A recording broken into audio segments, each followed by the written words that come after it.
Hi, it's Mark Bossard. I'm here with Bernie Pawlik, Pawlik Automotive in Vancouver, Vancouver's best auto service experience. 25-time winners of best auto repair in Vancouver as voted by their customers. We're talking trucks. How you doing, Bernie? Doing very well. So today's victim is a 2016 Ram V6 diesel. I refuse to call it an eco diesel. Had an Can't blame intake you. intake manifold problem. What was going on with this vehicle? Yeah, it's funny the names these companies use, like the GM Ecotech, the Dodge Eco Diesel, Honda Earth Dreams. It's like, you know, I don't know. Marketing people registered. Marketing, yeah, the marketing department. Anyways, so what was going on with this vehicle? It came to our shop with the check engine light on. It wasn't performing quite up to snuff. Basically, the check engine light was on, so the customer wanted to have us look at it and do some repairs. So what's the process of testing and diagnosis you go through with the truck? Road testing the vehicle first to see how it's operating, and just having a visual inspection, of course, of the dash, which warning lights are on, then a complete vehicle code scan, which we did, and found in the engine module there's two codes related to the intake runner system performance. So what the intake runner is basically inside the intake manifold, there's they call it a swirl valve. It'll affect the way the air flows through the intake valve. It'll close under certain conditions and open under others. So there's like two passageways through the intake manifold to change the airflow. And so what happens is over time, something will go wrong with either the motors or the valves will get plugged up or something will break. It's pretty common on many diesels to use this kind of system. So that's basically what we're looking at. The intake manifold swirl valve was the issue. So how did you get to know that it was the swirl valve? The computer's not telling you that that's the problem. It just says there's something wrong in the intake system. There isn't. So from there, we use our experience, knowledge. We have databases of repair information for certain trouble codes, and we have lots of resources that we can look at before we tear anything apart. Because at some point we're thinking, well, something's got to be replaced. So we do a little research before we take things apart, and pretty much determined the swirl valves were probably either carboned up or something was affecting the operation of their movement. So the computer will sometimes monitor the movement of the valve. Sometimes it'll monitor performance related to it. Maybe the motors aren't operating properly. So from that, we determined we need to remove the intake manifold, inspect it, and then go from there. So would you normally expect that to, like, if it's a carbon issue, to be happening on this young of a vehicle? It's only 2016. And Well, a it does have diesel. 171,000 kilometers, so it's a good question. And 2016 is actually 8 years old at this point. So I know it seems like yesterday for old guys like you and I, but it's like, it is actually. So this vehicle did actually have a fair bit of mileage on it. And so that's probably not unexpectable to have that. And even with lower mileage, though, after 8 years, if you're just doing like really short trips, you're going to get a lot more carbon deposits just based on cold operation because the engine doesn't warm up enough. So maybe a little soon, but probably not. It's probably in the right range. You've started to determine this, you got to tear some things apart. What's involved in that? Yeah, so what we figured we would be doing is replacing the intake manifold, at least removing it to inspect it first. So we proceeded to do that, remove the intake manifold. We ordered up another one, because based on the codes and what our past experience, usually the manifold will need to be replaced because there's too many carbon deposits on the swirl valves to actually operate. So we can look at some pictures right now, actually, because it's always good to see pictures. And you need to replace that because you can't get inside the manifold. It's all manufactured and buttoned up and not really repairable to change those valves. Well, you can. We'll just look at some pictures. You can actually get at them and you could clean them. But in this case, the design of the manifold, it's made of plastic. And of course, plastic wears. So this is a picture with the cab of the truck removed. We happen to have another eco diesel in the next bay with some other repairs that might be in next week's podcast for a completely different issue. But we did remove the cab to do this job. It's not necessarily required, but there were some seized bolts at the very back of the engine. And so we ended up having to remove the cab to get it off. And the cabs are not that difficult to remove. And these vehicles are actually designed for easy removal. I mean, it's a few hours work to take it on and off, but it's not as complicated as it seems, of course, with our expertise. Don't try this at home. Don't try this at home, in other words. There's a view of the engine kind of reassembled, ready for the cab to go back on. So you can see the engine. These are some of the electrical plugs that we have to remove and things that are kind of kept in place when the cab is removed. I'll take your word for it. Looks like a big schmozzle of spaghetti.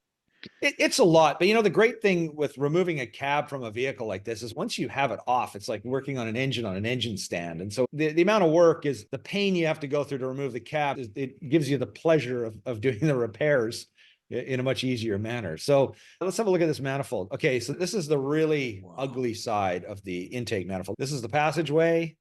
You can see it's basically just full of carbon deposits. I mean, if you look at this one, I'm moving my mouse pointer around here, but if you look at this passageway, I mean, there's less than half of the amount of airflow capacity that you would have. And I actually didn't take a picture of the new one. It's a V engine, so there's different sides of this manifold. This is the other side.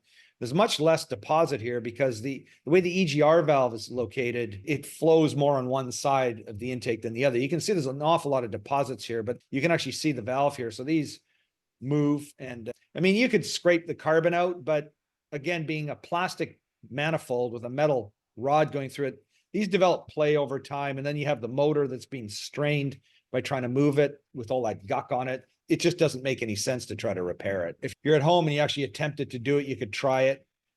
Probably not worth doing. There's another view of items removed where the intake manifold is located. The EGR valve sits in this area here. So this is where the worst deposits start to come in on this bank of the intake system. So the other thing, of course, there's a lot of carbon deposits that get deposited. And I actually got a little too late when my tech was working on it. We did the walnut shell blasting for the intake port. So the intake valves are located just beyond where you can see here, where I'm moving my mouse pointer. But there's a lot of carbon in these passageways as well on the back of the intake valves. So we did a walnut shell blast cleaning on this.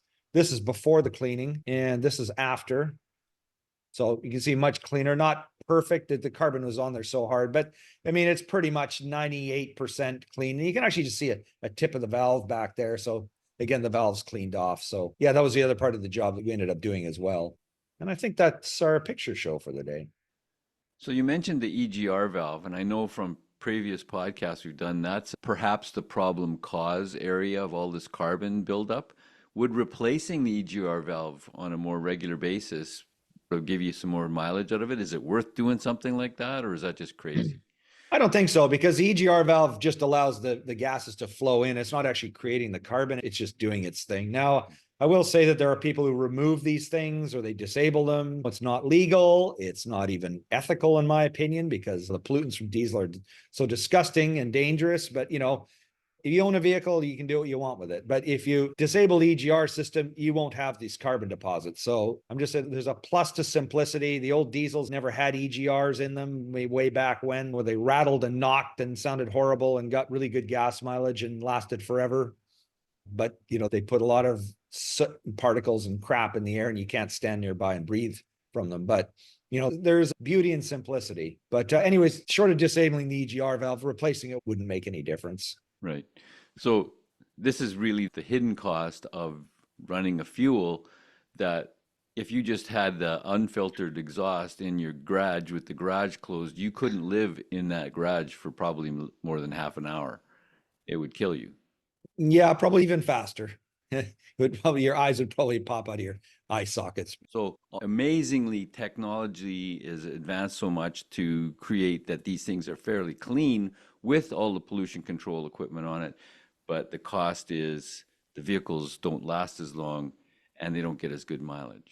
Yeah, and you've got to do, much more expensive repairs over the time of the vehicle. If you look at our library of podcasts from our 1,000 podcasts or so that we've done, you'll see a lot of diesel podcasts on different diesels where a lot of the issues, like Mercedes 3-liter diesels, there's so many issues, and they're all related to the exhaust treatment or the EGR system. And, same with so many different ones. So it's just trying to make a dirty technology clean. We've done brilliantly at it, and it costs a lot of money to repair it when it goes bad.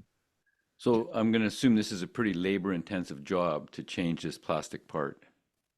Yeah, it's a fair bit of work. I mean, taking a cab on and off in and of itself is a fair time commitment. And, it's technically not necessary to do it, but there's some certain bolts at the back of the engine that had to be removed, and they were seized on. They're Allen head bolts, and there's no way to remove them short of taking the cab off. These are things you sometimes have to deal with.